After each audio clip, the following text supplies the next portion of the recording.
বানাতে গেলে ঠিকভাবে জমে না, ভেঙে যায়, ডিমের বাজে গন্ধ আসে, তাদের জন্য পুরো ভিডিও জুড়ে অনেক দরকারি টিপস বলেছি।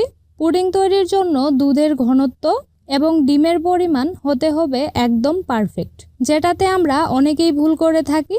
আশা করি পুরো ভিডিওটা মনোযোগ দিয়ে দেখে নিলে প্রথমবারেই পারফেক্টভাবে মজাদার পুডিং এখন থেকে আপনিও বানাতে পারবেন। তাহলে পুডিং বানাতে প্রথমে আমি দুধটুকু জাল করে নিব।